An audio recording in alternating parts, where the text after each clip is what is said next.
It can be conditioned upon getting approval from the township for that fourth parking space. Sure. On Fourth, let me know. on township land. Yeah. Your bills. Now that we got the issue, I got 2 words here. how to get the garbage out. The garbage then is Well, you blocked always- by the fourth car being parked.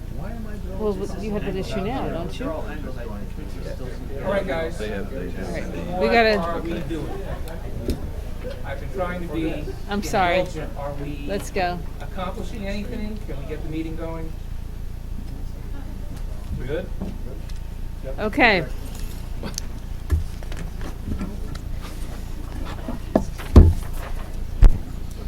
So yeah, I need to turned off.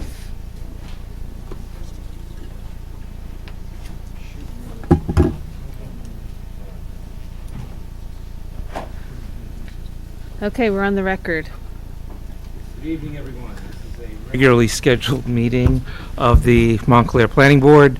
Notice of this meeting is published in the paper and also local paper and also posted in the lobby of this building. We are being streamed live on Channel 34, broadcast live, and streamed live on montclair.peg.tv. This meeting is a quasi-judicial proceeding.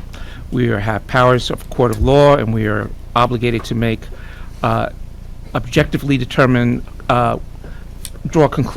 determine objectively the facts and draw conclusions from them in order to provide a basis for official action. And we expect that everyone participating in this proceeding will act appropriately as if in a judicial hearing. With that said, first up is our roll call. Chair Nguyen, Here. Vice Chair Brodock, Here. Mr. Schwartz, Here. Mr. Cook, Here. Councilor Schlager's excused, Ms. Willis, Mr. Rooney, Here. Mr. Ian Wally, Here. Ms. Lockman, Here. Mr. Barr is excused, Mr. Gilmer. Here. Okay. We have our May 20th minutes. I got comments from Mr. Brodock and Ms. Lockman on revisions to the minutes.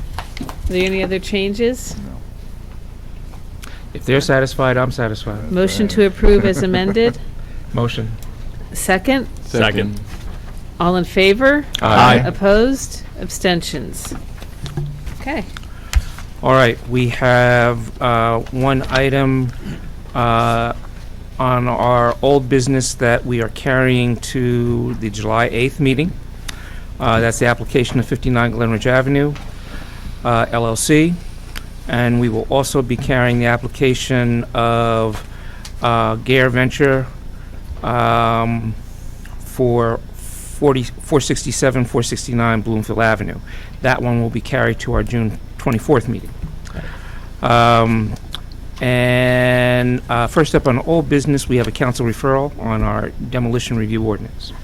So tonight we have Mr. Karasik here who can answer. He drafted much of the language.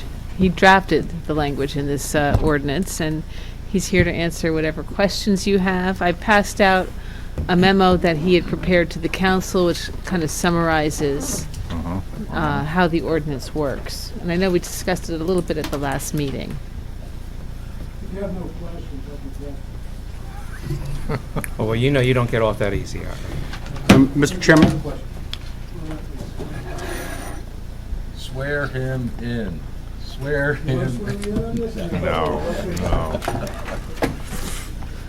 Some of you may not know that I had this job up to 9 years ago or something like that. I was That.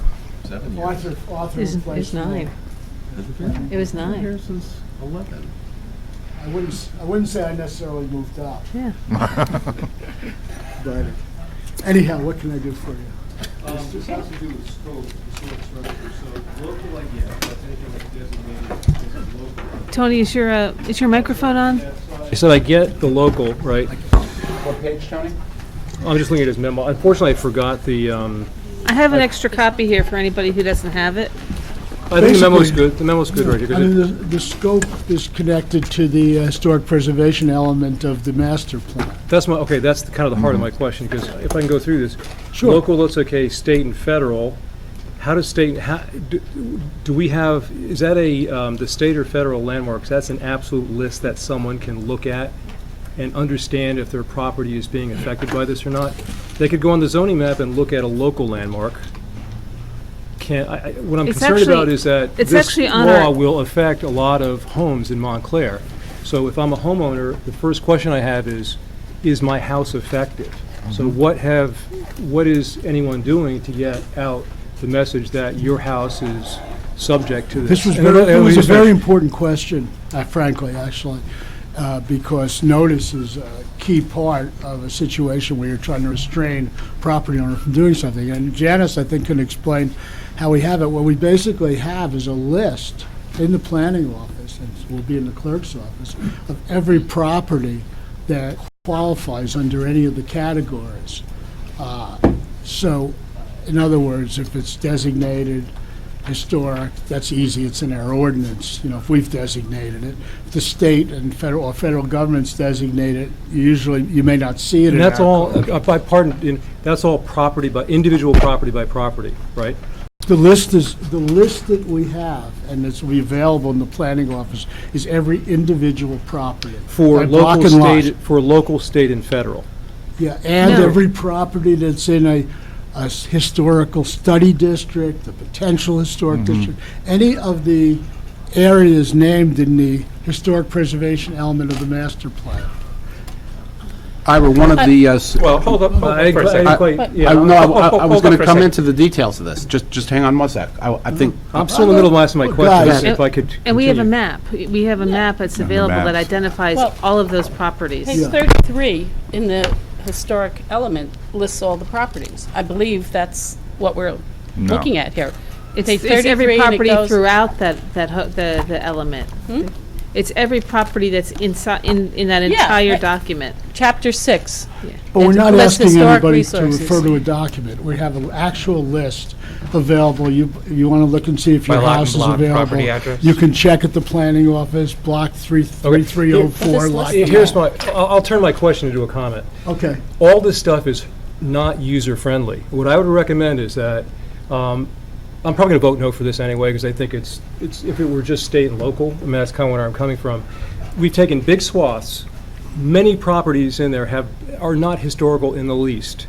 And so we're regulating a lot of, I would probably hazard a guess that 80% of the properties in these big districts have no business being opined on by a third party. you have no basis for that comment. Well, As I'm saying, let that's me my address the comment though, because the way we dealt with that, and there are many. Listen, I'm you almost make done. it. Here's my Okay. point. My point is that what we have right now is not user-friendly and transparent to the people who will be regulated. I think it's really hard. It sounds great, yeah, protect, the crane house and so forth, but we're affecting a lot of individual homes, I think, and I would like as much effort being made to let everyone know, watch out, because someone will be watching over what you do. And I think the law also talks about additions and renovations, and that's the second part of my question. We're also touching if someone makes an alteration to their house. And so you got these big swaths of land, and you're telling people whether or not they can put an addition or not on their house. It's really troublesome. Let me address that. First of all, with respect to which properties are covered, I agree with you fully. It should be very, very clear which properties are covered, and you should be able very easily to locate those properties, which is why we have a list in the planning office, and the clerk will have a duplicate of that list by block and lot or by address. We can set it up any way we want, so we'll make it as user-friendly as possible. Let me jump in on that particular point, and then before you move to the next, because one of the... Well, if the chair says so, I'm not the chair. I want to take these things in pieces at a time, All right. because it's so complicated. And keeping with Tony's point, which I agree with, on this notice issue, what had been suggested was that the information, the designation that a house fell into a light historic category, which is what we're talking here, be put into the property cards so that it is designated there at the assessor's office, and that anybody purchasing a home, looking for a home, looking it up, anybody doing a title search, is then able to tell that the property at issue falls into this no demolition designation. That's the limited point that I wanted to address about Tony's notice and user-friendly issue.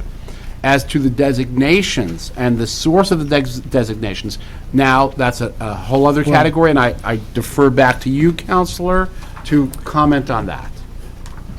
Well, the source of whatever properties are included in this comes out of the historic preservation element in any further action that's taken by the HPC or by this board down the road, or the council naming historic districts. So, but at the moment, it's the properties identified there and as listed on this list. And the property cards, I thought about to put the assessor in here, but if I didn't, I mean, it's not a problem as long as the assessor says he can do that and put that information on. I don't see why not, but I have to defer to him on, he controls those cards. But I appreciate It's that. almost mandatory, because that's the way, when you buy a house, somebody doing a title search determines what the status of the home is, what the taxes are. Well, I understand, but we can, And that goes then to the county as well. So that information, it's almost mandatory because okay. for that to be included. The comments heard, Okay. and I see what to Okay. do. As far as the scope goes, Mr. Inwali, because you started to talk about the scope, this ordinance is designed strictly to address total demolitions. It was triggered by you-know-what, demolitions up on the hill, and the idea is to try to address that which is generally considered by at least many of the counselors to be, and I'm sure to be something the town doesn't want. And consequently, we're not interested in additions, we're not interested, this ordinance isn't. There's a certificate of appropriateness, which the historic preservation issues, which deals with applications that don't come to the planning or zoning board, and which deal with that type of lesser, improvement. As far as this But on ordinance... that point, if you want to, in 1A on page 2 in the law is introduced, so someone, before this law is enacted, right now, if I have a property, I can get a building permit as long as it comports with zoning, make an improvement, which is 1A little I, or demolish less than substantially all of the building or facade, without going to the Historic Commission and have them opine on whether that's appropriate or not. Not if it's in a historic district or it's a designated But if it's in the property. master plan, the purple area that used to be on our website, which I can't find right now, the master plan designated potential historic areas. Yeah, those areas, right now, you don't need a certificate of appropriateness. That's what I'm getting at. Okay, In so that's those my point. areas. My point is that there's big swaths of Montclair that now, through this law, people will be telling people what to do, and it's not only for total demolitions. If you want to, 1A doesn't apply to them. why doesn't it apply to them? That 1A is the section of the code that only applies to designated historic sites. Not There- potential sites. Not potential sites. Not Potential sites under sites study. are addressed on page 3, is where they pull in the potential sites. This is, 2A is existing language. The point of putting that section in was because we added to that section and broke total demolitions out from all these other types of lesser improvements. Right. And then, once total demolitions have been broken out, then they're subject to everything else that's, the next 10 pages of this thing. Now I'm Yeah. confused. Okay, so, I think to That's help the you, idea. Tony, with this, because I've spent a good amount of time with this, to help you, we're essentially, and correct me if I'm wrong, please, I jump in, Ira. We're creating two classes of preservation designation. This is a light preservation class only as it affects total or substantially total demolition. Yeah, broad class, narrow activity. Right, broad class, narrow activity. We are not impacting what are still the requirements for designation for a locally historically designated property, which then has to go before the Historic Preservation Commission for a certificate of approval, or can get nominated for such designation by either the planning board, the council, the Montclair Historical Society, I think that's still in the regulation, or the HPC. Let me say one more thing on Please. this. The issue about the fact that many of these properties that are covered by these districts, particularly potential districts, may not have really any historical significance at all.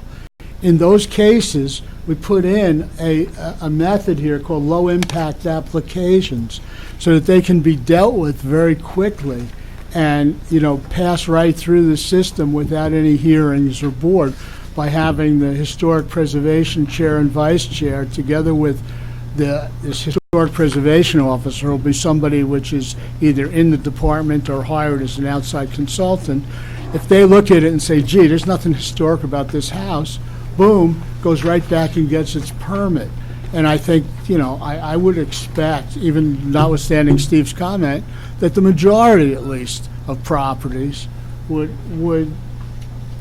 be low impact and wouldn't need to get the heavy review that this thing is about. But the properties, say, that house that was torn down on Undercliff, I mean, that seemed to have sufficient, it was done completely legally under the current law, but it seemed to have sufficient historic interest that I don't think it would have gotten the minimal review. It would have ended up going through the more serious review that this sets up. But anyway, we've tried to address the issue of properties that fall on the list but are not really something that we want to use the power of the law to preserve. Okay, so so there's also in the law a definition of a historic structure, which may be separate and apart from the location, but the historic structure definition includes all properties in the master plan potential area. Yeah, that's There's the a little bit of broad confusion list. there, so basically you can have a historic structure, but you're saying that for people to opine on your addition, it's only by area, not whether it's a historic structure or not. It's The only addition- By designation. by landmark designation or historic Yeah. district. By the landmark designation. area. Only already locally designated properties have to deal with additions and modifications to the exterior. But not local, state and federally designated also. Yeah, right. Any local properties that are locally, state, or federally designated. Right. You have to have that designation in place. That's not a huge list, No, really. it's not a huge list. Now, there is a list, Tony, just for your edification. There's a list created by the Junior League a number of years Yeah, I ago. remember that, yeah. Okay, so what's that called? It's the survey. Yeah, The there's a historic survey. Historic resources And survey. now, though many of those houses potentially could be designated locally, but they're not. They're not, right. They're sitting there. But they're on this list. But they're on the list, and they should be on the list because the town does not have the resources, and the HPC has not to date been able to go through and designate these homes, and even if they went and looked at them, they might not designate them. So the onus is now shifting back because we're not fleet of foot, and to avoid these midnight knockdowns and to lose the character of the community. That knockdown was not at I midnight. understand that. I understand that. But nonetheless, the onus is now shifted back to give the government, us, the community, a little bit of breathing room to make a logical determination whether a home has some historic significance or not. And given that we promote historic preservation as a goal, it is one of the things we sell and one reason why people come here. It's important, I believe, that we implement this because we are at risk of many of our homes being knocked down for development purposes. So So let me ask you this question. To me, Both of you. this last group of properties that you're talking about that are on the list are not designated, correct? Yeah. Not officially. They're designated properties, individual designated historic districts, and then there's various Okay. groups that are not designated. That's correct. But I'm talking about properties, these properties that are subject to the ordinance. These Yes. non-designated properties? Correct. Yes. And so that's confusing, because you're saying, and it's an issue, because you just can't say it's a designation then that subjects your house. Your house could be put on a list even though it's not officially designated, because a special interest group in the town decided to put your house on the list. And if that group put your house on the list, do you have any say in it going on the list? Probably not. I didn't, there's. Not official, not official. Because it's To get an yourself off the list. unofficial, it's an unofficial, there's no procedure as there would be if you have a house that's designated for a state or federal designation. There has to be a formal procedure to get that in place. Well, now it does Now, say. wait, stop, let me finish. You're talking about now a category of houses where potentially private interest, special interest, whatever you want to call it, somebody could take an interest in your house, and if they have enough influence to get a particular commission or society to put your house on this list, now all of a sudden your house is responsible and you haven't had a say in it. That's correct. Now, what do we do about that? Isn't Okay. that a due process problem? It's not, the reason I don't think it's a due process problem. Or isn't it is something of a because- flavor of a due process problem? Because A you haven't, flavor? because the, Sure. because the owner of the property hasn't had a say, hasn't been able to respond, and there's no formal procedure for nominating a house to that list. It's whatever the group that puts it up there that's authorized to do it, it's whatever they say. No, it's Well- already been designated. No. If I understand what, I understand Hasn't- exactly It what. hasn't been designated. And Mr. that's the- Chairman, I that's the understand confusion. exactly what you're saying. You have somebody that's on this junior league list, that was 1,000, happens to be about 1,000 properties or something like that. And yeah, the junior league put that house on the list. There was no And official. they didn't talk to the homeowner. And that- Somebody made a determination, hey, we think that house has historic value. Whether they talked to the homeowner or not, the homeowner wasn't. I'm part just of the saying, I'm just process. saying Yeah. that there were That's even, correct. you know. And that also is true for the potential historic districts that we have. But the Study potential historic districts. districts aren't subject to this. Yeah, Yeah, they are. yes, they are. They are. But So- it's okay, so here's the thing. We're 5 minutes ago, we're saying it has to be a designation, okay? No. And potential For the isn't. certificate of appropriateness. For this demolition ordinance, we said broad list, narrow activity. The broad list is everything that's identified in the historic preservation element of the master plan. And you're absolutely right, many of those properties that are on that list, the owners never had, any say. If there's a potential historic district, that just takes a piece of the map. And if your house happens to be on that piece of the map, it's on this list. That's why we have a shortcut through the system. But if you say it shouldn't be on the list at all, and that's what the due process flavor is, I hear the comment.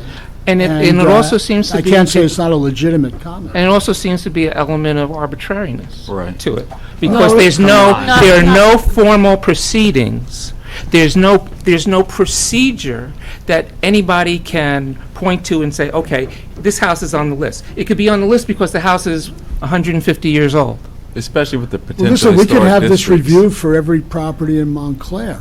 I mean, it wouldn't be, I that would think when take you care of talk- the due process problem. I think when you're talking about people's property rights, there needs to be some form of due process afforded to the property owners while you're impacting this change. For people purchasing the property, if it's there, you buy it and you know that it's there. To me, it's like you buy the house that's next to the school. You know what you're getting, okay? But I'm living in this house, I've been living in this house for 20 years, and now all of a sudden, because somebody has taken, because my house is old, and for no other reason, just because it's old, it's been put on this list, and now if I want to do something, I have to take extra steps, and I have to spend extra money and time. That happens all the time. But that doesn't make it right. I wasn't finished. No, I wasn't finished. I'm so sorry. I thought you were done. Well, I can understand, you're Can I basically, take a breath? in a sense, you're equating this to profiling, but of people, but That's a mean, the very point interesting is- observation, Ira, Well, because it the point is. is that what of this is, we're trying to make sure that houses that shouldn't be demolished because of their importance to the fabric, historic, et cetera. You saw the preamble and stuff to the town. Don't get demolished, or at least, we try the best as possible not to get them demolished. And I understand And that. that's the- I appreciate that. My problem, I was gonna- or my Now you issue let me is with, finish, John. my issue, Ira, is with how you get to that point. Who makes the determination that this is important to the town? Because it's not everybody in the town that's making, you have very specific groups that are making this determination, Well, and the access to those groups is not necessarily widespread. Okay, you know who makes up the understand, but- who makes up the groups in town, and you know that it's a limited amount of the population. Okay, and nobody has any say in that. But putting that property on the list doesn't do anything other than have the historic preservation officer look at that property. And that's, it's not like, No, but that historic preservation bringing officer them makes into a the police determination. station. He's not just looking at it, he's making a determination. Do you need to go the long haul, or can we speed you through this? Either way, you're going to have to do something in order No, to, if you're going to have to, if he feeds you through it, it's done. Done, that's the point. They just, the review is cursory. I mean, but what's the objective standard that the review is made under then? There is no well, objective there's a standard. whole, they're in here. And that's how the review gets done? What section is that? That determines how the review is done by the historic preservation officer. Criteria regarding the Somebody can get to it more quickly than I. It's page 8, Yeah, number page 3, 8. review criteria for total demolition. So it is here. I think that the places you're thinking of will get through the process like something through a goose, basically. That's an expression which I didn't want to complete. But basically, we'll go through quickly. So if the property in question doesn't meet the criteria on that page, then they don't have a problem. That's correct, or even, yes, is the answer to that. The idea is if every property that's on that list has to go through the major scrutiny, there would be, the Historic Preservation Commission would be in session permanently, and it would be a major thing. We're expecting that there really aren't going to be a huge amount of properties that make it past cursory review, because, again, we understand that this ordinance is aimed to take away one of their key property rights, which is the right to demolish their house because of the greater good. And in order to take that away, this thing does thread through state law, and I think legally can do it, but it has to be, it really has to pass muster for being something that's really important to remain. And your point is well taken, So, because okay, let me nobody back likes up. regulation. Let me back up and ask you this, Ira. Yes. What about if you want to make an alteration to your house? And you're one of those designated properties, you don't have to do anything, right? You don't If have, you're on this list, you don't have to do everything unless you're that very narrow group that's been designated federal, state, or local, or is in a Only the full national designation. historic district. That's about, I think, how many, like 400 properties? Yeah, it's not very many, and that's only for local designation. Right. Well, we've expanded it to state and federal designation. For a certificate of appropriateness Yes. is required for state and federal? Well, it would be if this ordinance passes. Take a look at it. I didn't catch I that. think so, unless I took it out, I think it's there. And so how many properties is that? Can I ask the question? Isn't it what's listed on page 33 of the historic element? I It goes counted from them, I 30 didn't think it was serious. 33 to like page 694, I think it is. It could be, I don't have it with me. Yeah, If indeed, How many properties was that? well, Got it covered? I thought it was about 5,000. Isn't that what Graham said? No, The big entire list. list of potential of the league, junior league or whatever, and everything all together is just under 5,000 properties. Yeah. There were 11,000 line items at the tax assessor's office, which means, and a lot of those are condos, so you can figure there's something like 9,000 maybe properties. So over half of the properties in town? So, Wait a minute. Stop. Yes. Let him, just ask him a question, let him answer the So that would be affected for, if you have, someone wants to totally demolish their property, half the properties, more than half the properties in town. would get would come a under this. first glance, at least, would get Are an touched initial on by glance. this That's ordinance. correct. Right. And would that homeowner need to prepare both the application and the supplemental application, even for the first glance, quick check? They should, the answer is, I have to look. I'm That not that sure. wasn't clear to me But when the I read it. idea, I think I'm hearing is that of course not. I mean, they're applying for a permit, a demolition. This starts off with an application for a demolition permit, or an application to this board, for instance, that says, I want to build a new house, and where are you going to build it? Well, I'm building it where my old house is.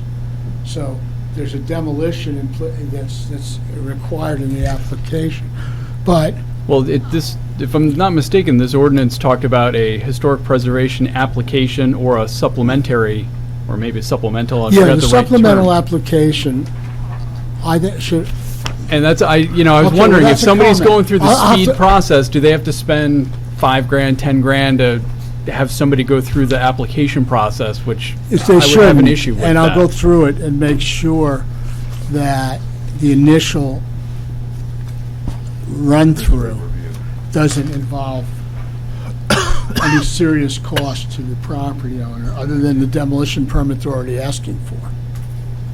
so is the I person- agree with you.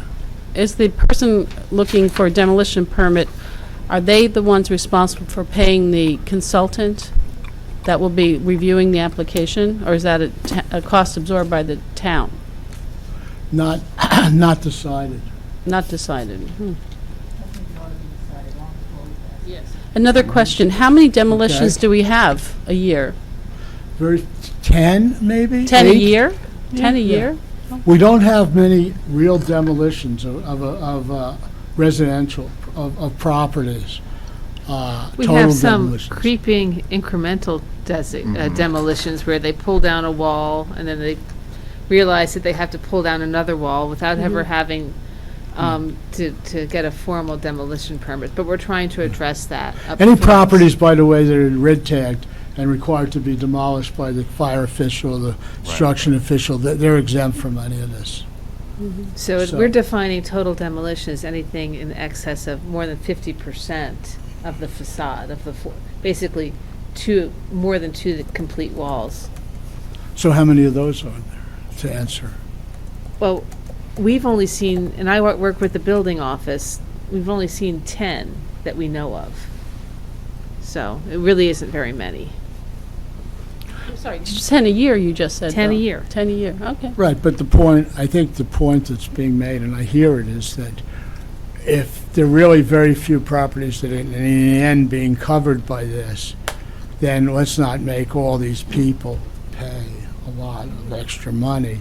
If their house is obviously something which we're not going to want to heavily review. I hear it, I'll look at this and see, because I think it's a legitimate comment. There's also a loophole here. I mean, you can not do a demolition and remove historical elements from that house, and then cleverly, when you go in, there's nothing that's left on that checklist that's worth preserving. So you could take off detail, you could take off materials, anything that's in that criteria list. So I don't think that this necessarily is any sort of guarantee So by definition then, if you're concerned about a lot of that detail and stuff that's in the criteria, you shouldn't allow people to You're saying you remove can it. strip the You house can strip a house and then yeah. take it in, now there's Well, what nothing ends up left to... happening, and I fully understand, what ends up happening is that if you start, as I said, broad list, narrow activity, if you start to make broad activity, broad list, then you've basically, changed the game into a situation where, you're regulating with somewhat, a lot more properties for a lot more activities. The idea of this was to really prevent these egregious cases that we saw. I mean, if somebody's going to be really sneaky and go about it over a period of time and everything, this isn't going to help us. The enemy of the good is the perfect. We're not going to get a perfect Well, I got it, ordinance. but that's what this is for. So the intent here, and I think I disagree completely with the chair's point that there's no due process here. The list of federal, state, and local designation comes from criteria that has been applied using the federal standards, and people are on those lists. The designation of the districts are from our HPC, which is a government entity which has evaluated what the township and the township's history and made determinations where potential historic districts lie. So it's not as this is coming out of the blue from 2 or 3 people. Yeah. Due process has occurred in the same way that our government determines that we should expand zoning and make bigger setbacks. No individual homeowner is consulted when the zoning law changes and we make a slightly Actually, I different... could add to that and say that the historic preservation element of the master plan didn't just come into being. Exactly. It was actually written, it was vetted by this body. You And can't, if I may add to that, may I just add to that? Can I No, finish? can I just What? add to Can I support please finish? Martin's point? I wasn't able to speak before. All The right. chair spent a good amount of time going through some of these details. So we're not going to get a perfect bill here. The purpose is to respond to very public demolitions that have occurred and to prevent future demolitions. And the township people have very clearly spoken up about their dissatisfaction with this and that the government has allowed this. One of the things that we sell is the look of the township. Now, it seems to me that the town councilor has done a good job at coming up with a fast-track criteria so that if something happens to be in a district and is clearly not a historic or even worthy of any historic consideration, that it will just go right through. But the onus needs to shift to protection in the same way we stop people from smoking in public because there's harm to the public. We modify individual rights. Private property rights cannot be the wherewithal in the 21st century. We no longer live on the prairie 10 miles apart from each other. We live right next to each other. We have homes right on top of Martin, each if we other. get into a general discussion about regulation. Okay, well, that's and the where rule we of were law. going. well, So, no, have a very Ira, interesting evening. he's already equated the actions of an appointed board with the actions of duly elected officials, representing what the town wants. So, anything goes. These are appointed Well, officials have... I think, go Can I just add something? So this historic preservation element was prepared by an outside firm that's very reputable. They did the whole renovation of St. Patrick's Cathedral when that was going on. I've seen them on television commenting on historic, aspects of towns. So it's not like it was just the volunteers on the HPC that did this. It was a professional organization that put together this element. I don't have a problem with the element. Just want to make clear the overlapping conversations we've been having about demolition versus alteration and what's subject to what, all right?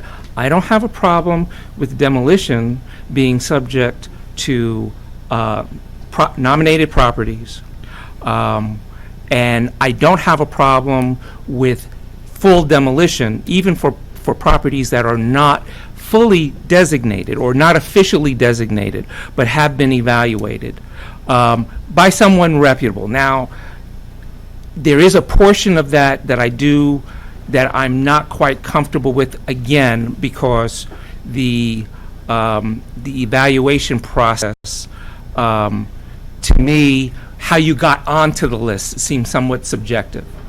However, as long as you have an objective process for determining whether or not you're subject to the full impact of the ordinance, that does offset that.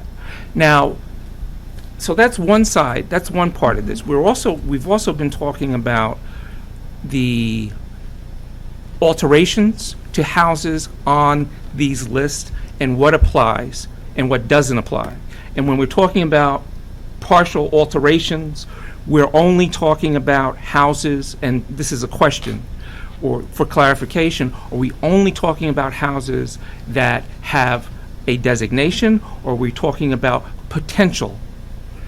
The potential list. This ordinance doesn't address alteration at all, but the current law, alterations from a historic perspective are only addressed by the HPC for a certificate of appropriateness purposes, which is what the procedure is. To be subject to that, If I know that. if they're individually designated or in a designated, like a state, federal, local, historic Not a district. potential. Right now, it's just Not a local. potential area, right? No potential. Okay, so that's No study, no the junior league. clarification. That's the clarification. But in that- definitions, it does say potential. And that's the current situation. For historic right now. But- That's not changing. Definition of historic structure, but not the area. That was. Okay. Yeah. Well, that's how we get to 5,000, so I'm still, but But maybe I'm the only but one again, there's wrestling with it, but- okay. There's still confusion. I think I might be able to Go ahead. maybe clarify it. So there's two pieces to this. There's the certificate of appropriateness, which is the first page of the ordinance that we received. That is for anything that's already been designated.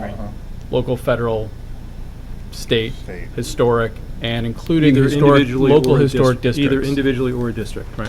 Right. So And that's- listed in the HPC element, right? Is that correct? No. Ah. No. No. So there's certificate. So our current certificate of appropriateness process is exactly the same. The only It's thing not that's changing, and that's what I want to well, make sure. there's one thing that is changing. But And so there is one thing I think that's changing, in that our current process is just for local landmarks, local historic districts.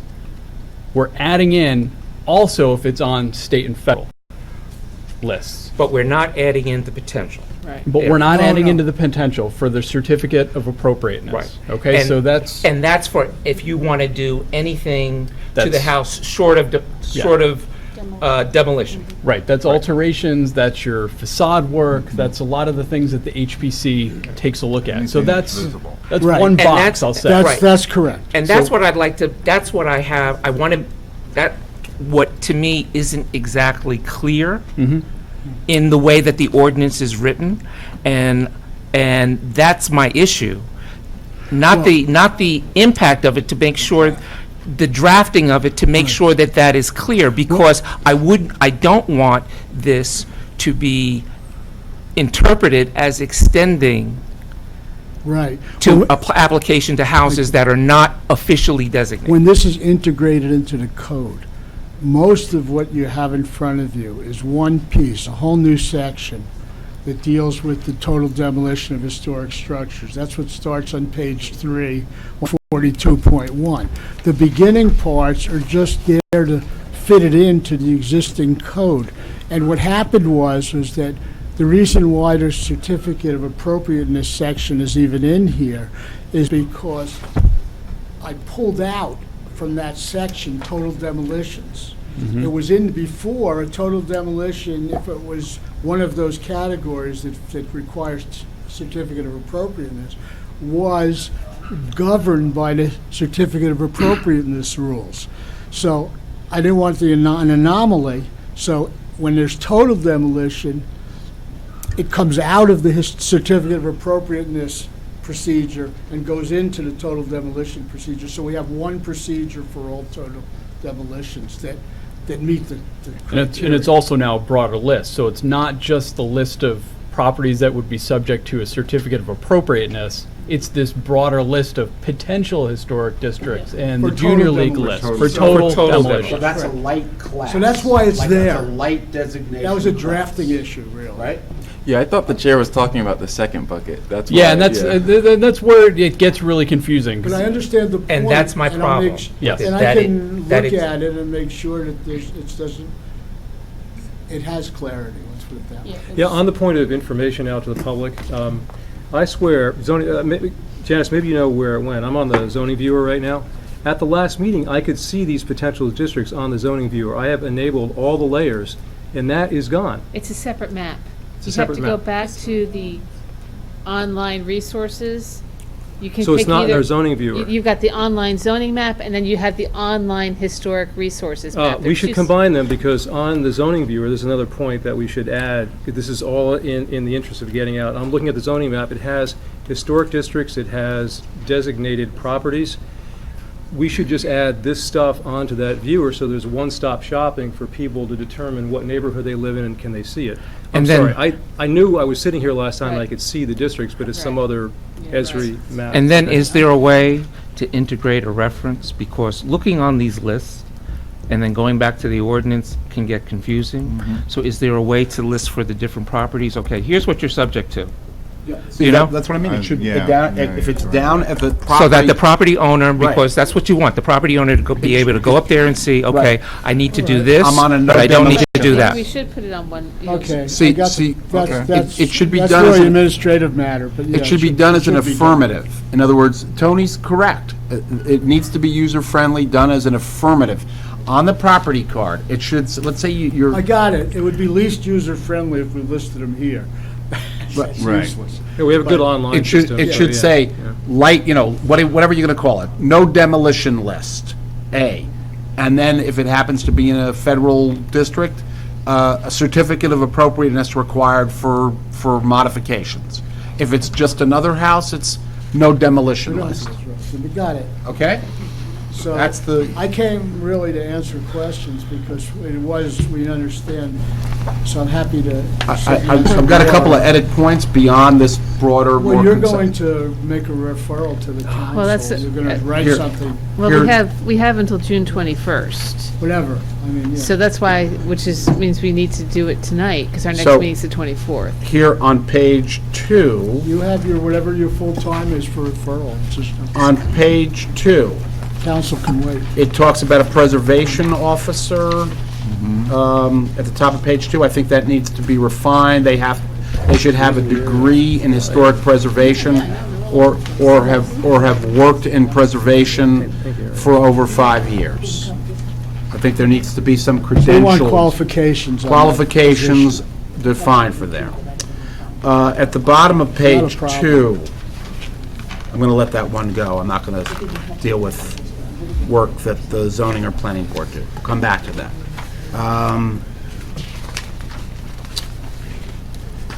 Okay, page 5, bottom of the page, C. It says, no permit shall be issued by the construction official. You keep referring to an administrative officer. Are we talking about? Zoning officer. Zoning officer, good. It's defined, Okay, well, right above. Look right up on the page and see. okay. And then at the top of that page on 5, we get into how the tax assessor shall maintain the list of properties deemed to be structures. Well, How- that's what I was trying to, that's why, Okay, that was the property cards. right, property cards, there it is, I knew okay, I'd put it in there somewhere. right. Okay, page 7, this is an area where we've had trouble in the past. The Marlboro Inn being the most egregious and well-known of the situation. Somebody says they've made a good faith effort to sell the building. That statement in and of itself is not sufficient. At the time of the Marlboro Inn, there were multiple offers to purchase it. The process at that time was supposed to be that More, just say what you want. I don't want any There countries should- else will be here. If we go through the Marble Inn, we really will. I'm just giving you an example of what occurred. Yeah. The property owner needs to adequately demonstrate that it was put for sale with a broker on the market and present offers or non-offers that were Okay. ostensibly made. When offers are made, they need to be presented to... You don't want to take his word for it. You want Exactly. some substance behind it. Yes. Okay. I don't know why you wouldn't take our property owner's word. Would you accept letters of intent? In other words... I know. In other words, in this case... You'll figure it out? In This is a case- pretty common scenario. Yeah. In as John shakes, he knows. I mean, In this case, it's going to be somebody coming in saying, I tried to sell it and nobody was interested. No, I understand. you said offers and. Yeah. somebody Just has a trying to right of clarify what first that- refusal, and then you have this whole scenario Yeah. going. I believe that's it, Council. All right. I had some, do you have some? I do, but go ahead. Go ahead, you go first. Same thing. Would it be good to cite standards for the archaeological study? There's different levels of archaeological studies that are possible. I think, I will just point out the point, because I have to. oh, sorry, page 7, little item E. Archaeological,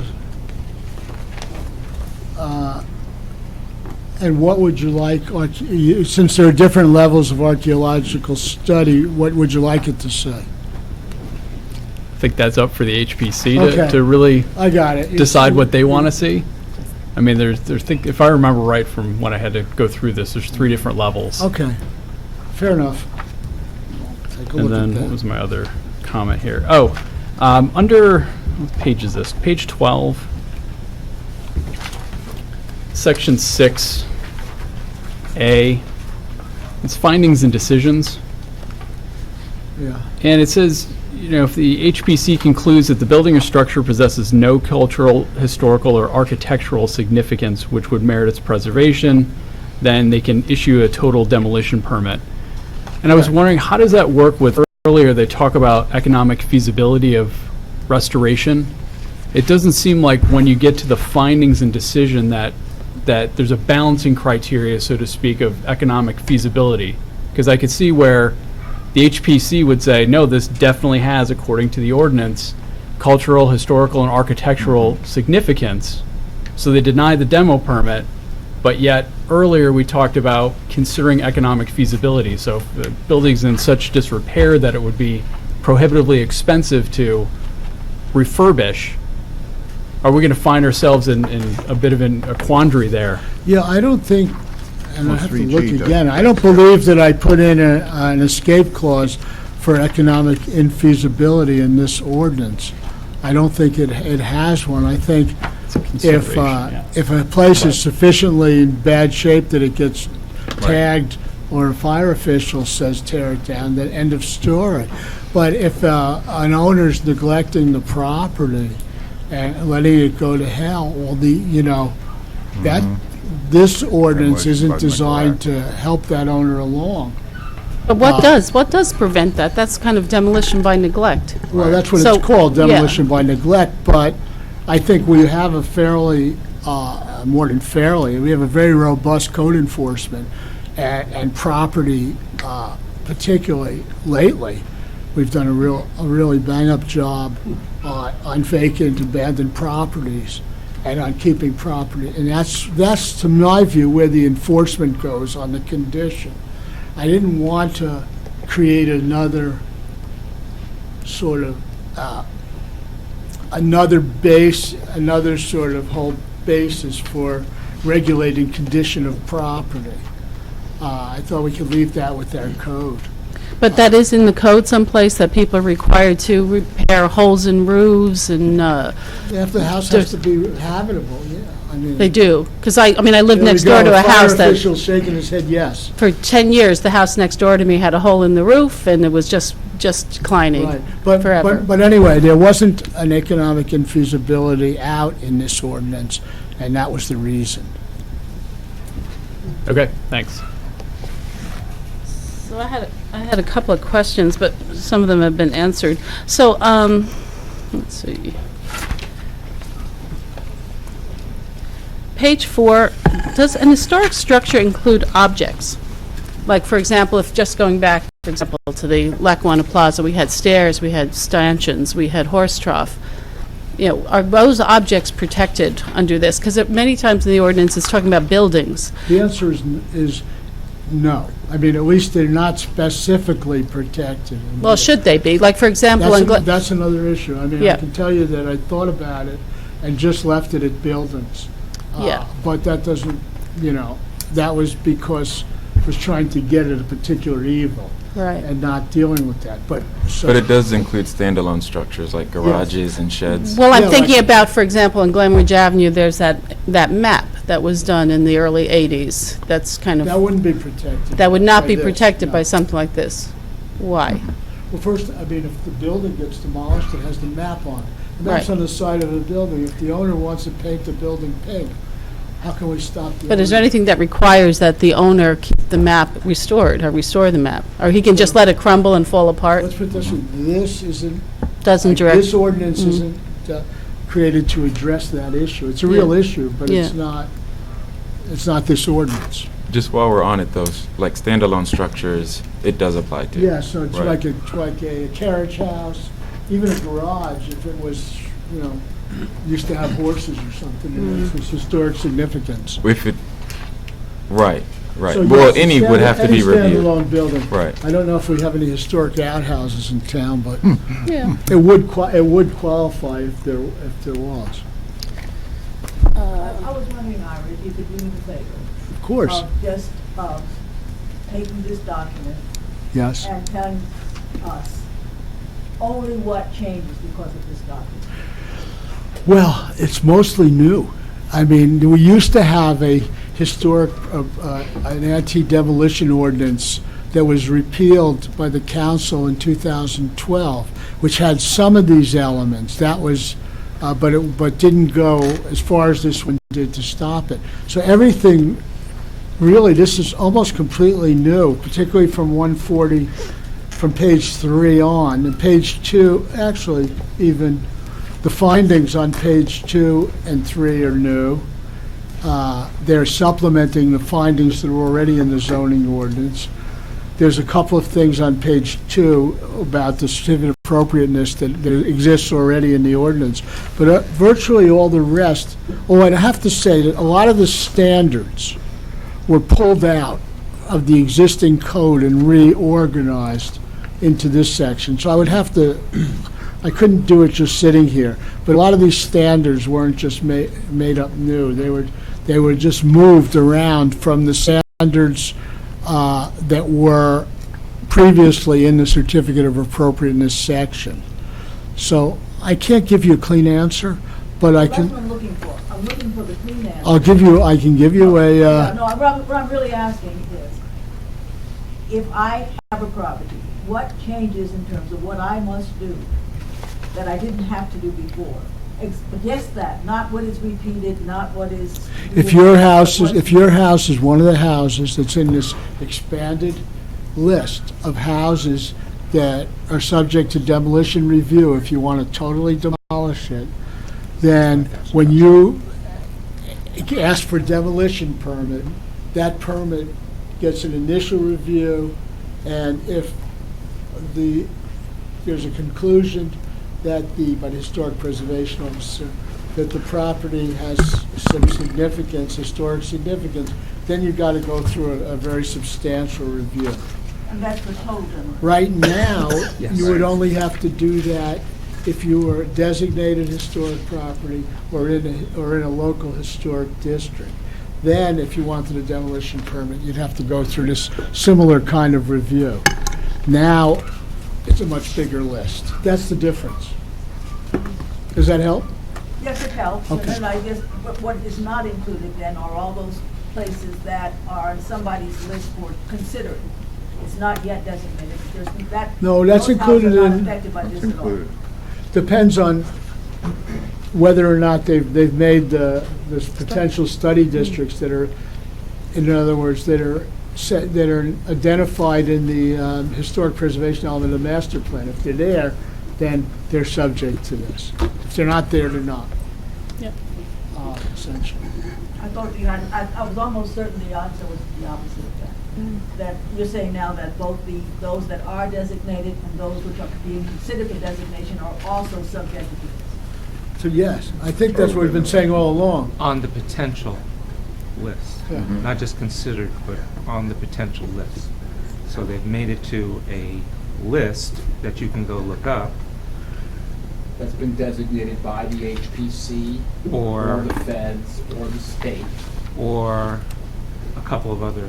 or the junior league list from an evaluation with picture and designation that they believe there was a sufficient historic quality of that particular home, not so that you're prevented from modifying it and renovating it, but that you can't just knock it down now. That's the difference. You just can't go knock down a home that is... No, you just can't go make an alteration to it if you're on the expanded list. I don't And think that's that's, not- no, I think it's- no.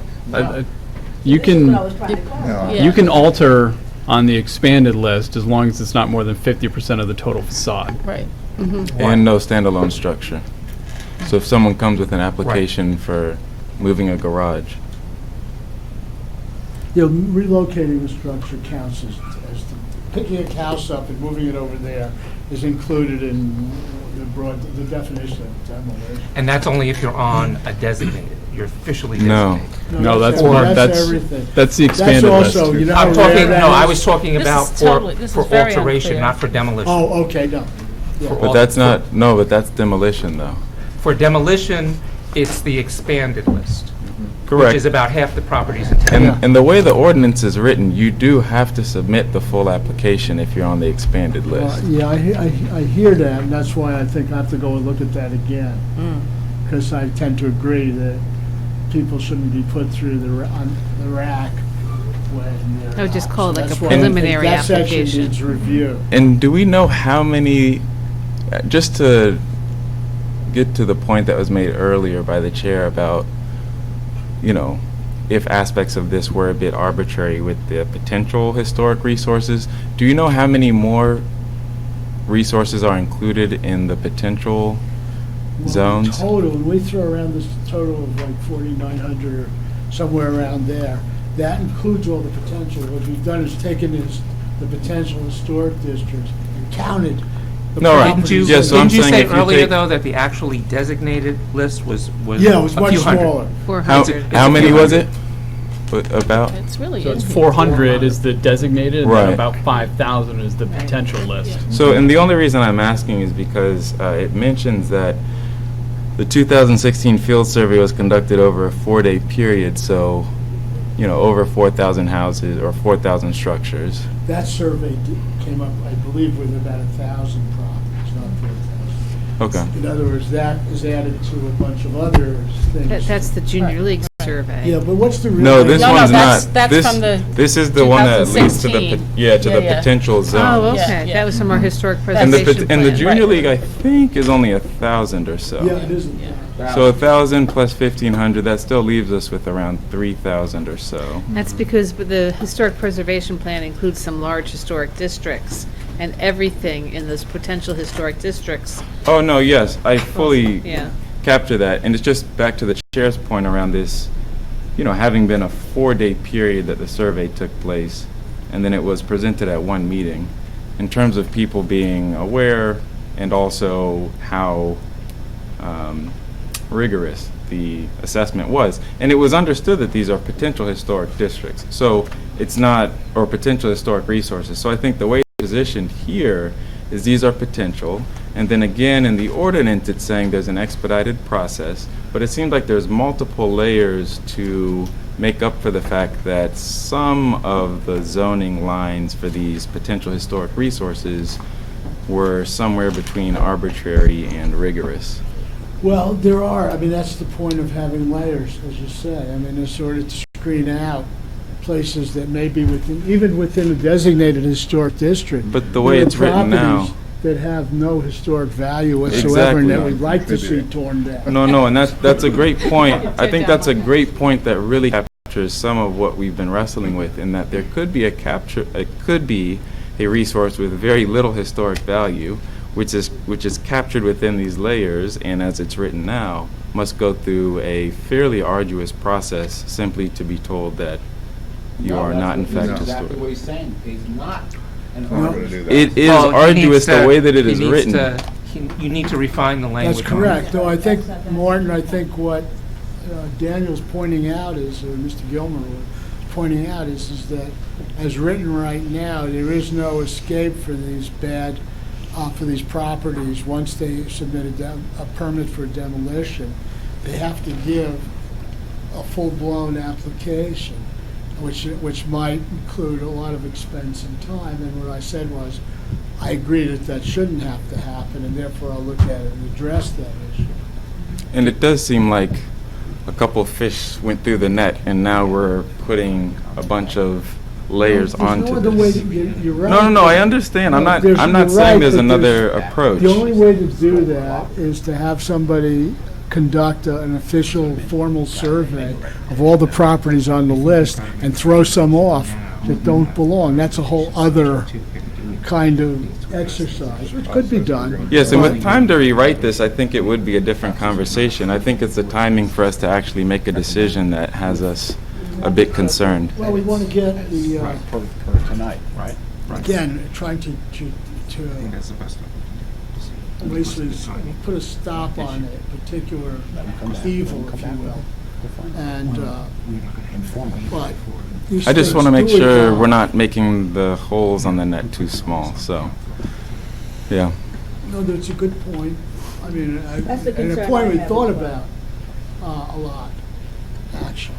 I'm very much in agreement with the intent, which is to preserve the historic nature, character, in the homes in Montclair. But I am concerned that what we have here is imperfect to the extent that it involves a lot of process to achieve the goal. And I don't know if you have a ordinance that impacts 5,000 homes or that percent of the homes in Montclair and subjected to a test, that maybe we should work out the details of that portion of it. I think the demolition, total demolition is better Right. written than the rest of it. Well, we can put our minds to looking at the lists, and because we have to identify lists that have been officially or formally identified. We can't just be arbitrary and have no criteria or make up into all red houses or something. I'm just, for the point of view, make up a new category.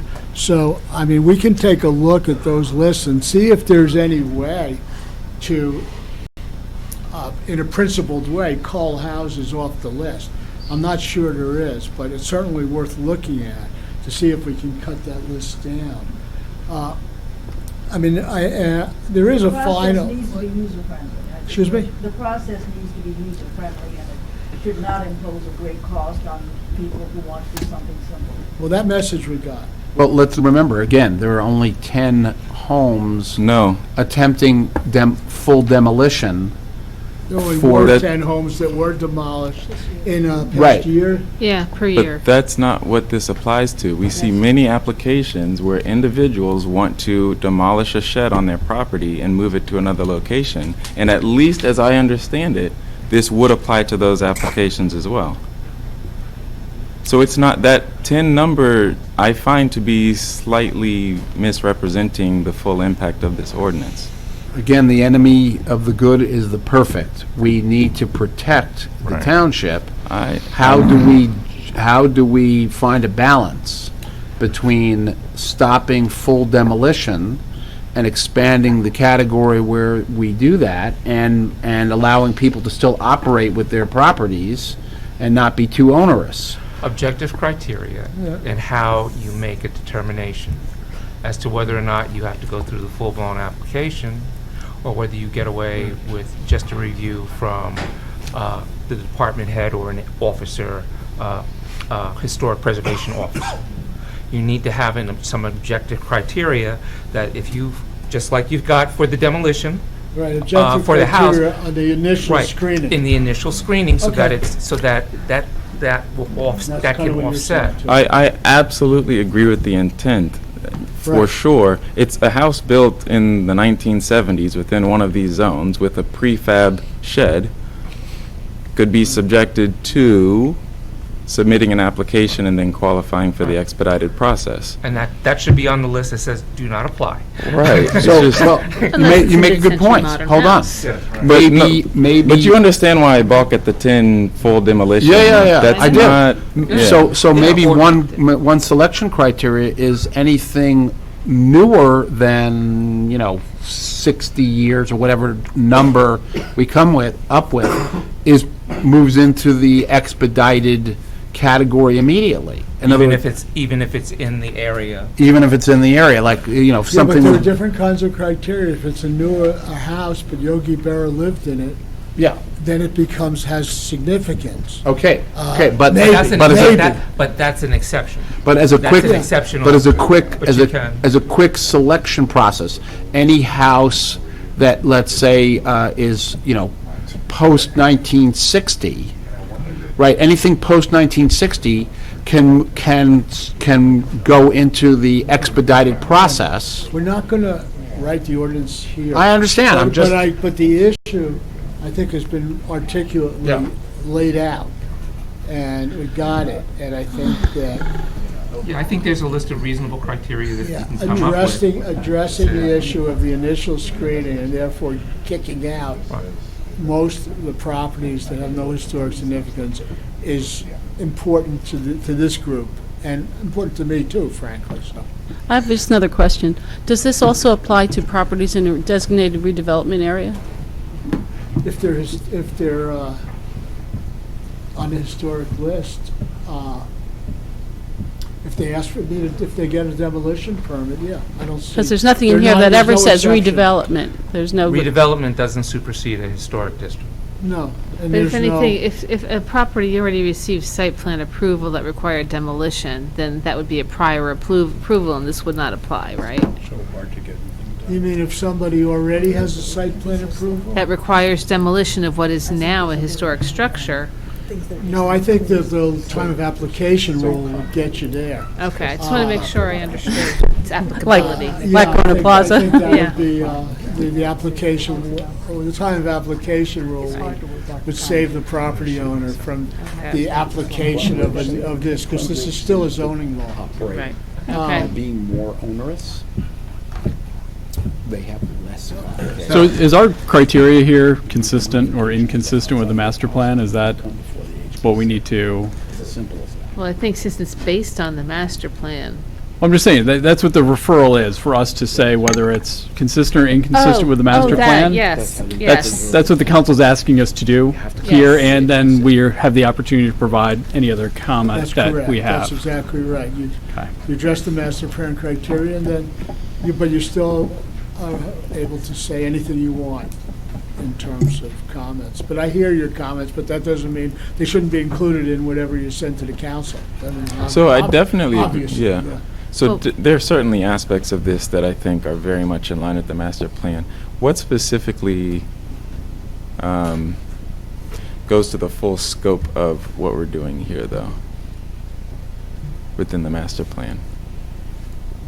I think the master plan intended that these properties would, I do think it's consistent with the master plan because it did intend that these properties would be treated differently, and that's what's happening.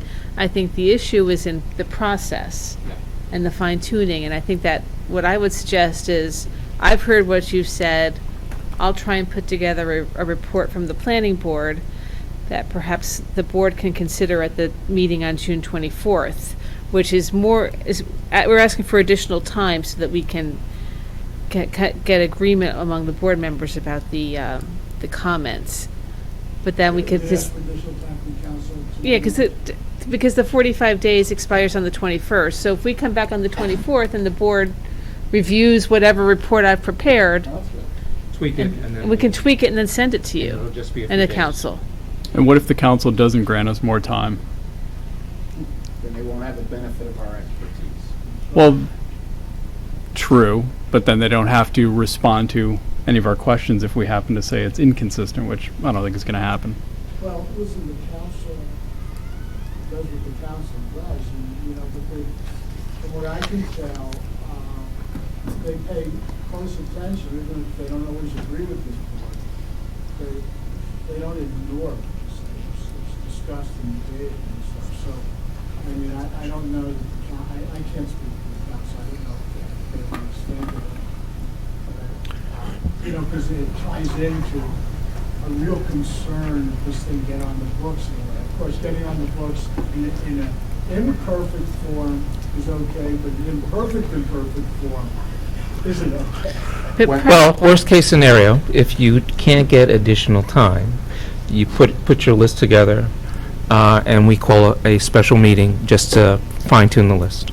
Worst case scenario. Do we feel comfortable, and could we vote on whether it's consistent or inconsistent with the master plan and then leave the comments? I think we've put a lot on the record already. I think Janice summed it up. It's the ordinance is consistent, it's the execution, Right, it's the procedures. exactly. The only Right. question I have with consistency, so it says the 2016 field survey was not an intensive level building by building survey. Instead, the survey was designed to broadly assess the architectural characteristics of the proposed areas for possible inclusion within the 2016 element. So it's not, that's where I don't see it being in line with the master plan necessarily to include the proposed zones. I do see the other zones for sure. Well, And maybe it's just an element that I'm I think from my not. perspective, the master plan identified potential historic assets, potential historic resources.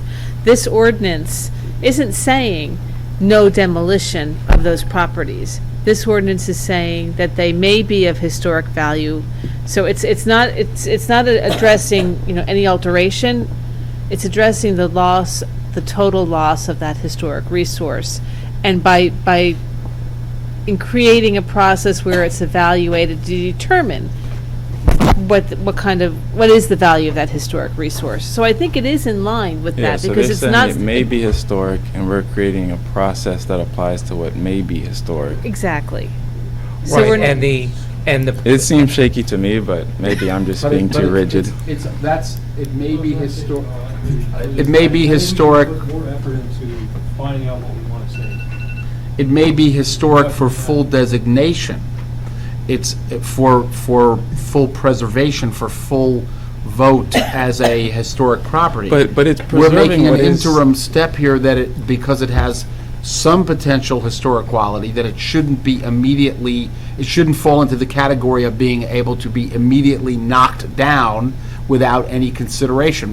We're making an interim light preservation designation that it shouldn't just get knocked down. It can't just get knocked down immediately without some kind of further review. Yes, but the master plan applies to preserving what is historic.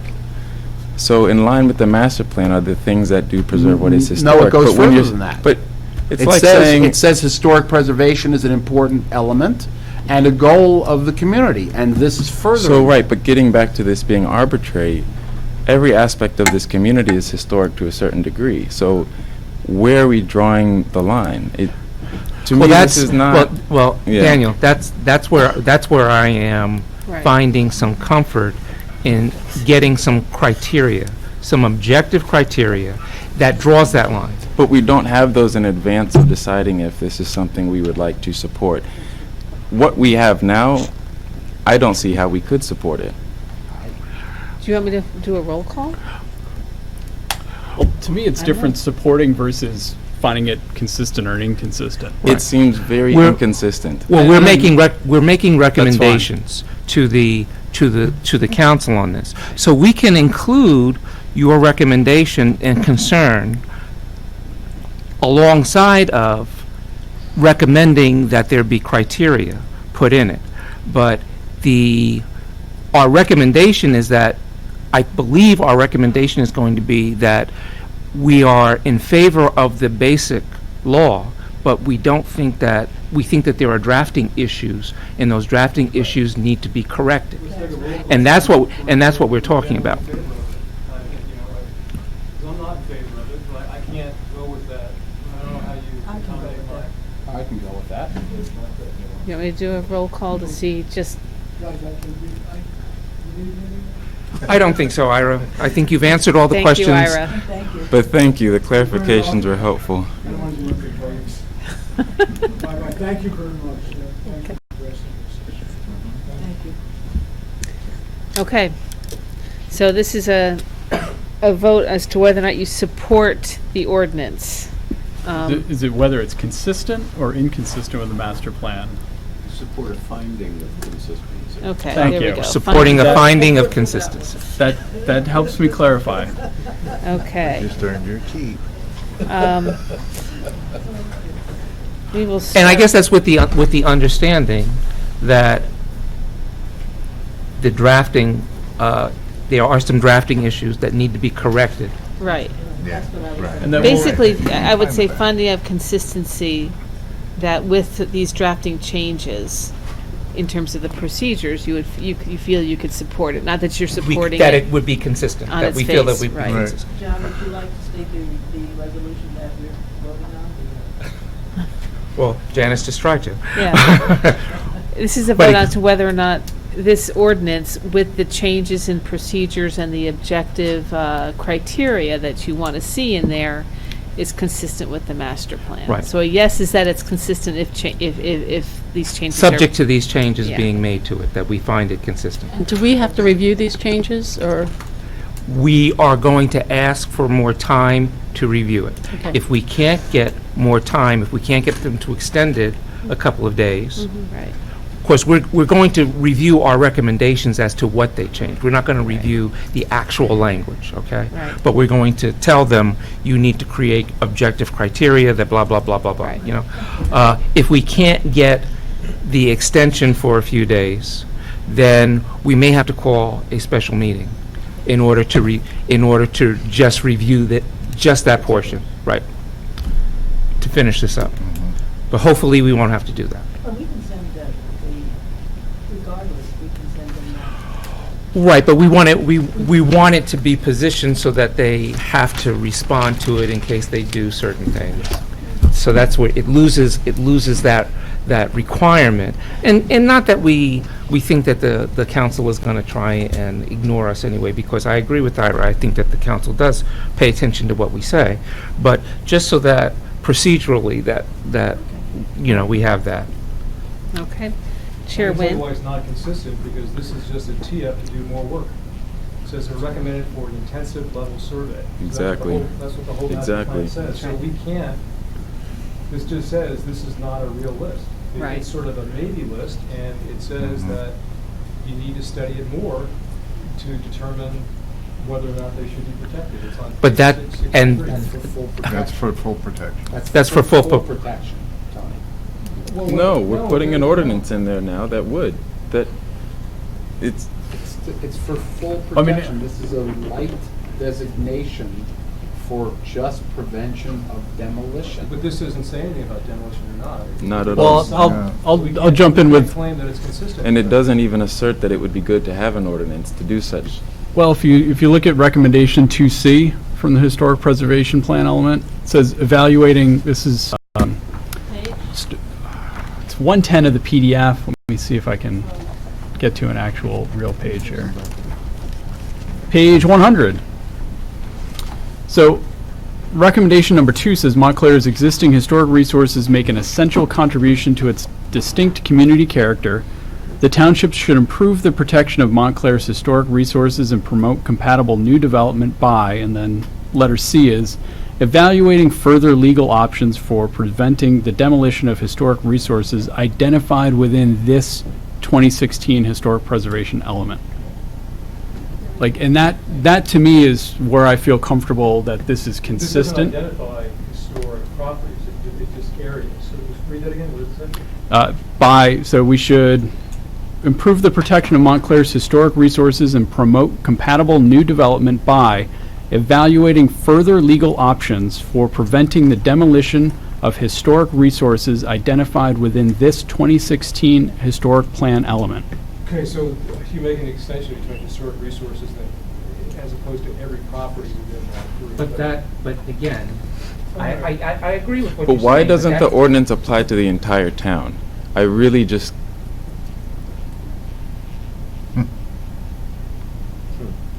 Has the entire town? Well, that's a great question. Has any preliminary review of the entire town been taken up? No.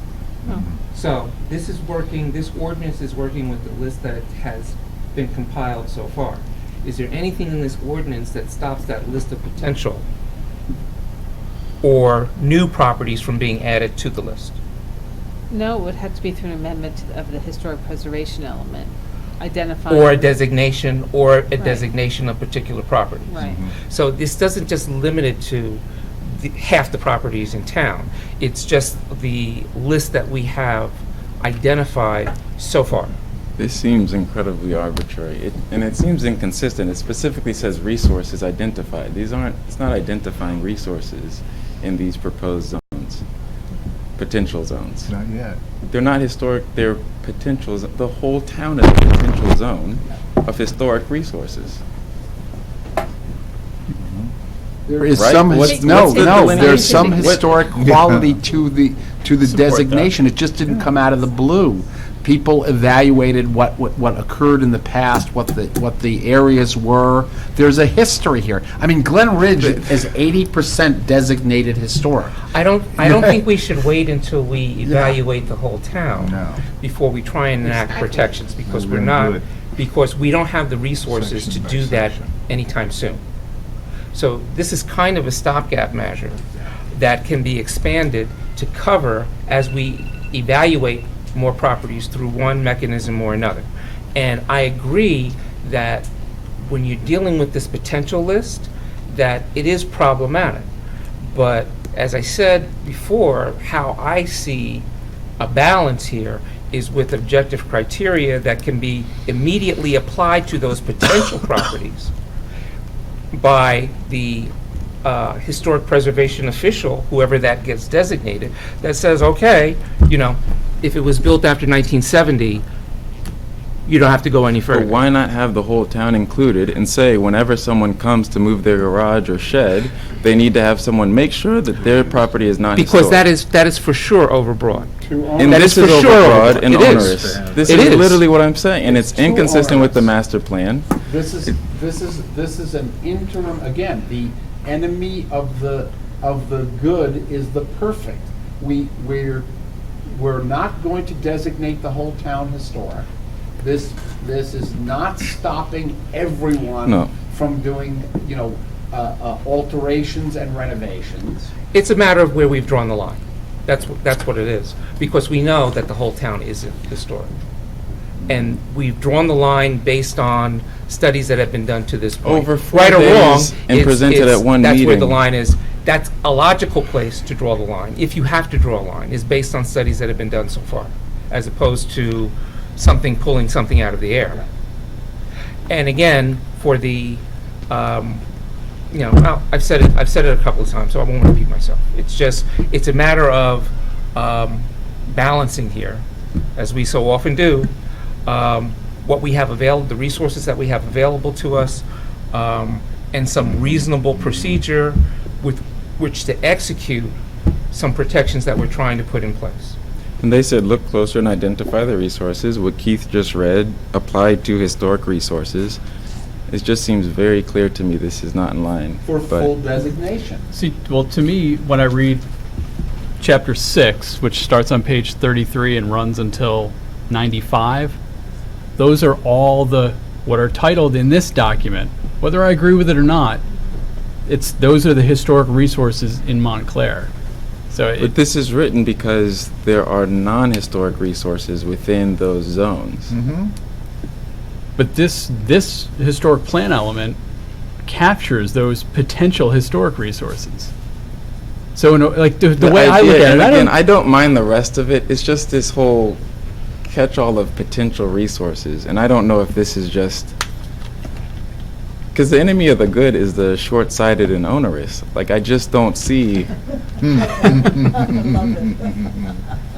But so I don't know if we're adding anything to this now, but it just seems inconsistent with the master plan. Understood. Can we do the roll call? Yes. Chair Wynn, Yes. Vice Chair Brodock, Yes. Mr. Schwartz, Yes. Mr. Cook, Yes. Miss Willis, Yes. Mr. Rooney, Yes. Mr. Ian Wally, No. Miss Lockman, Yes. Mr. Gilmer. No. Okay. All right, so you're going to ask for some more time so we can review this on the 24th. Yep. Whether we get it or not, you're going to prepare notes and get it out to us as soon as possible. That's So we right. can start looking at it. And if council, for some reason, says no, then you'll be in touch with us to schedule a special meeting. Right.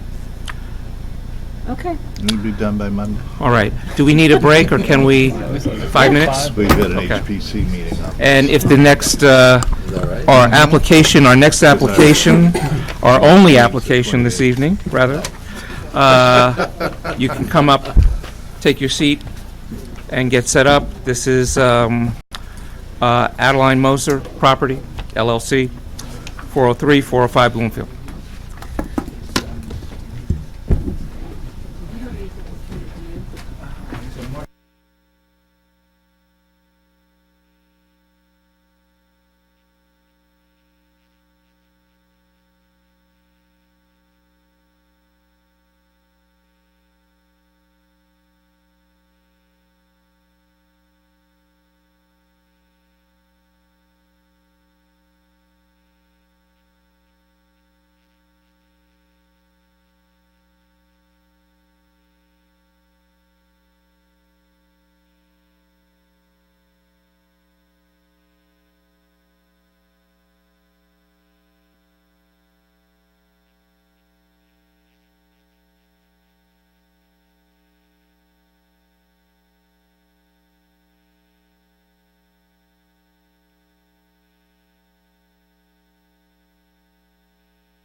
mowed the lawn in the morning, and I said to my wife, it's really nice out. What should we do? It's really nice out. What should we do? I think we should hang the whole day in the backyard.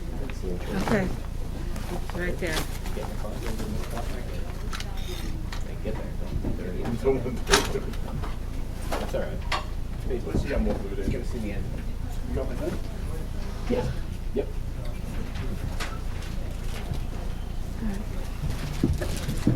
We're back on the record.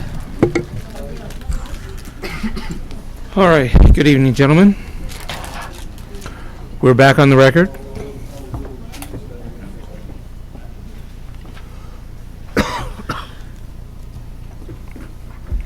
So this next application, we've heard it before. This is a continuation of Adaline Moster Property at 403, 405 Bloomfield Avenue. And what we've been trying to focus on is the relationship of their parking and loading with the location of the parking deck. So, go ahead.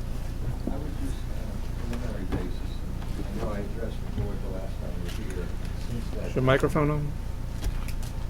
Is the green light on? Now it is. Okay. Better if I sit down? Better if you sit down or if you hold it up or go to the It's podium. easier to sit down than to hold this up. I would imagine.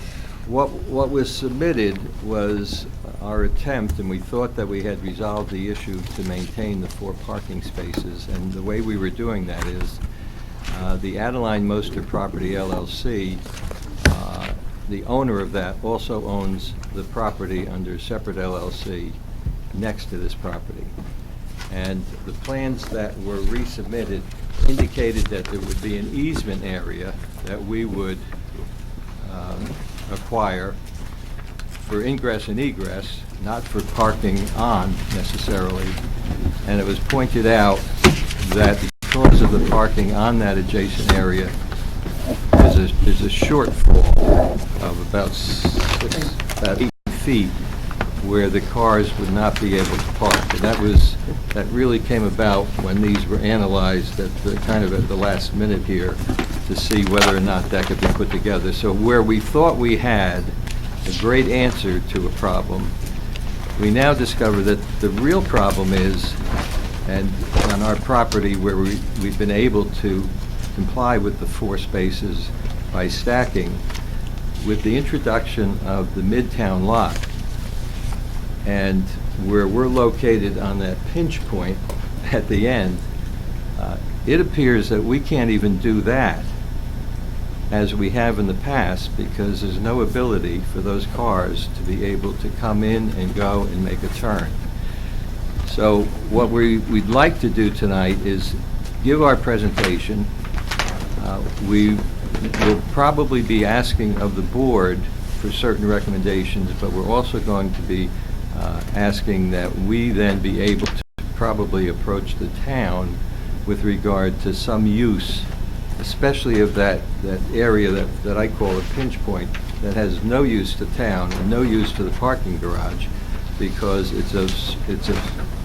distance is such that it can't be used for anything, but it could be used for a partial use of a parking space, which would then allow us to comply with the 4 parking spaces. So part of what we're going to do is address that, and in the alternative, and I probably have to rely upon the attorney as to whether or not, we did not ask for a parking variance because all along we thought that we would be able to do what we wanted to do. But now with the Midtown deck, it appears that we can't even do what we were doing, let alone what we would like to do now. And I don't know if I would have to amend the application, because it's an actual request then for a variance, as opposed to what we now have in there is really a space limitation. Unfortunately, you will have to amend.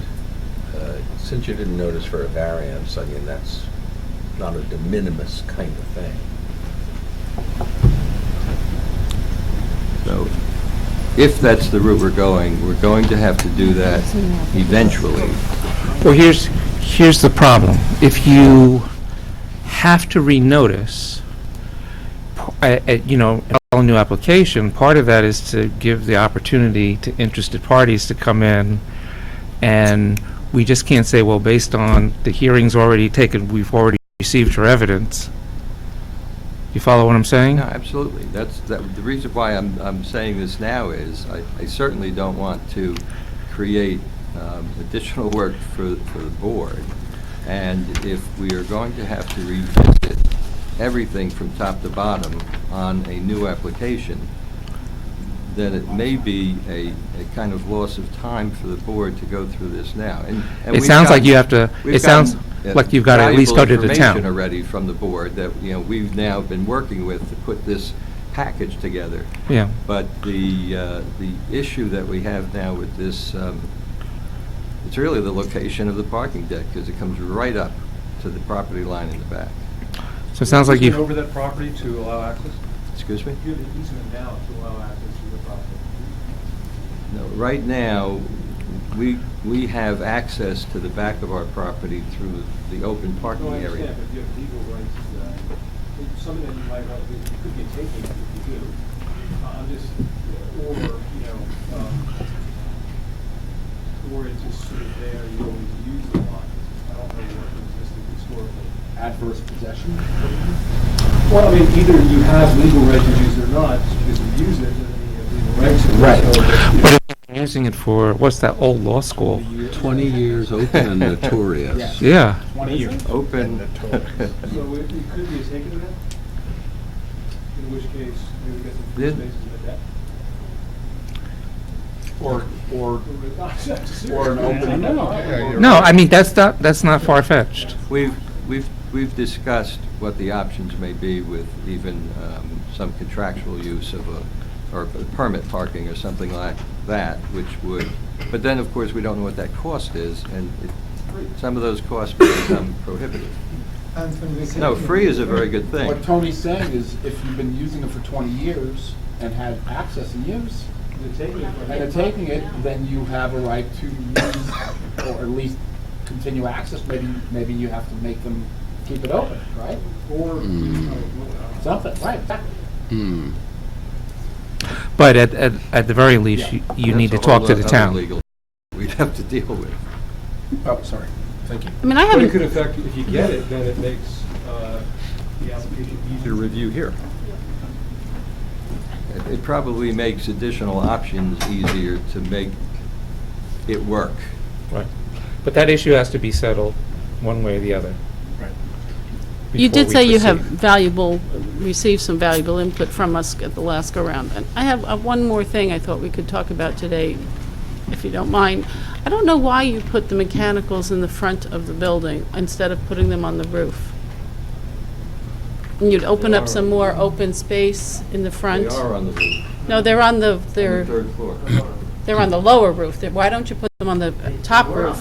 the, but then we have to have an enclosure, and that even creates more height and visibility from the street, so we. But if you put them in the back, In the back. in the back of the new addition, the roof in the back of the new addition, rather than the front of. Hmm? The balcony. No, the back of the addition. it's like- Yeah, the roof is on the new addition in the back. On top of the Yeah. master We're still bedroom. up very high, and we're trying to really keep everything. But you're within your rights to do that, because, within the Well, current. behind the carpet, within a space away from the carpet, it doesn't affect. I mean, I'm just recommending it because then you have the space in front of the, your sliding doors or something that goes to the terrace that's in the front, and then you have the mechanicals right there. With an enclosure. Yeah, but I Can we prefer to just- see them on the Can we third floor just roof. stop for 1 second, please? I wasn't here for the first hearing of this, and I don't know if you were sworn in, this gentleman. Daniel Roma was. But the gentleman who's speaking in, and I assume it's your application, but I don't know if you were sworn in, and I think just for the sake of good order, we should do this in accordance with the MLUL. The individual that was speaking in the back is Nino Spalacci. Mr. Spalacci, will you come up to be sworn? Sir, do you solemnly swear the testimony you're about to give will be the truth, the whole truth, and nothing but the truth? Would you please state your full name and business affiliation for the record? Nino Spalacci, and I work with Artec Studio. LLC, architectural firm in Newark, New Jersey. Can you spell your last? I think. Sure, it's fine. SPALLACCI.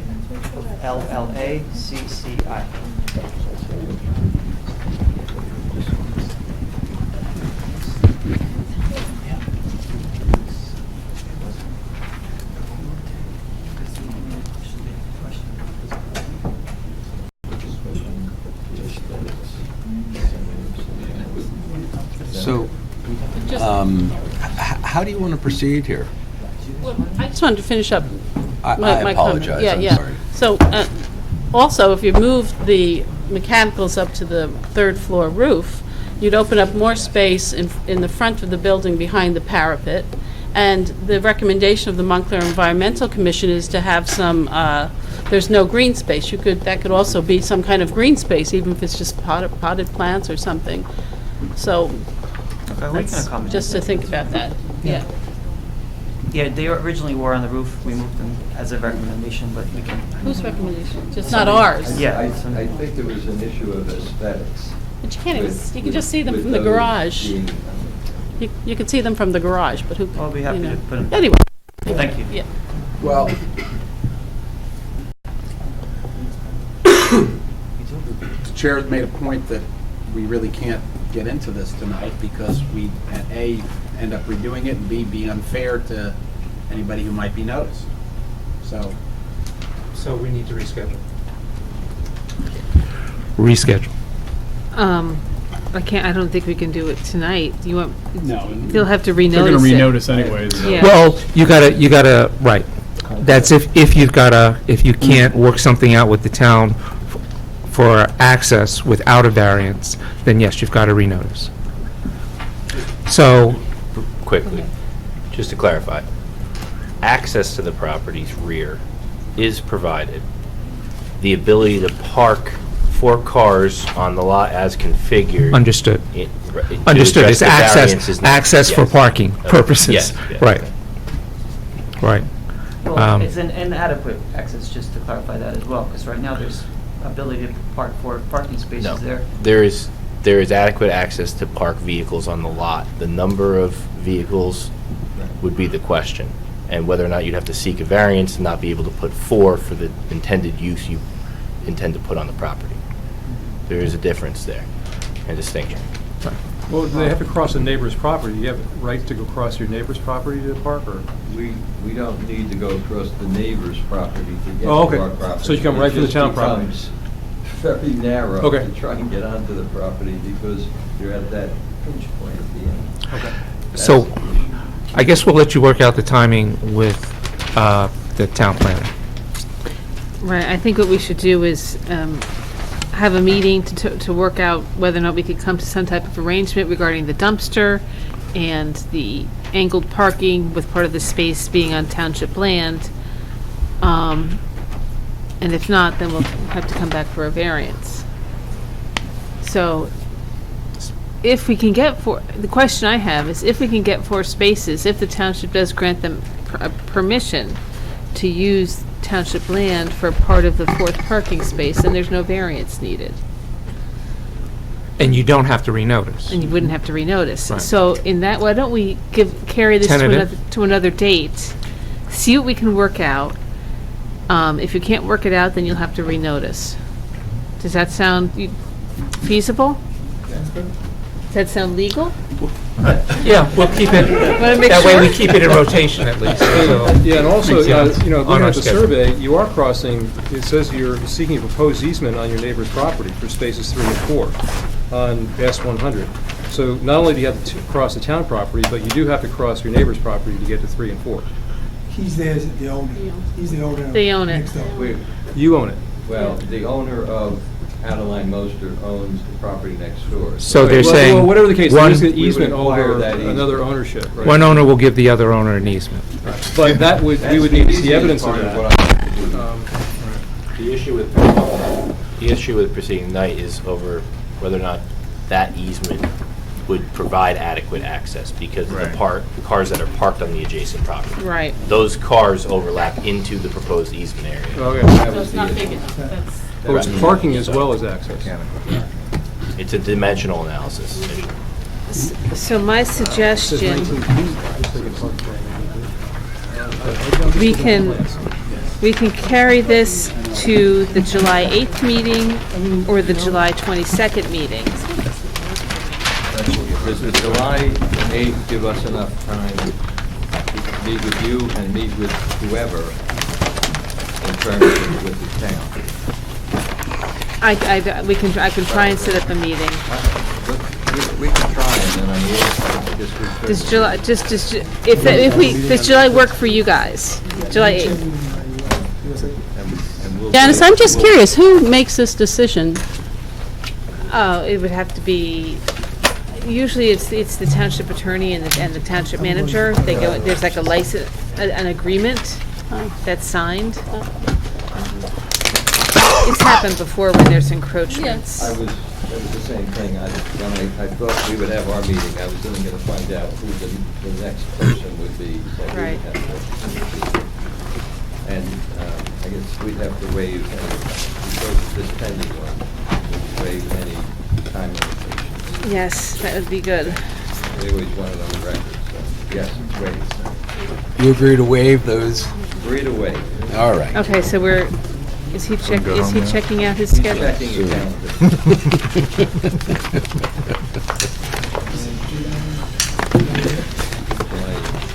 July.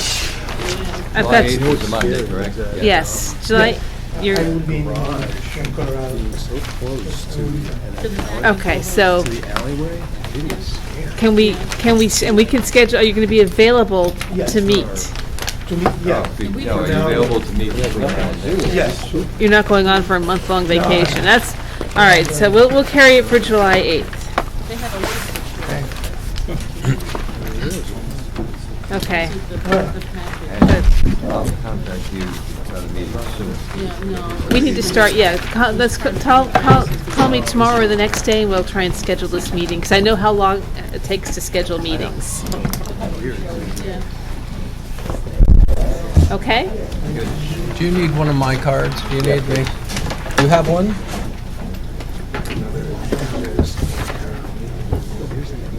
Great, thank you. All right, everyone, we have bills to pay.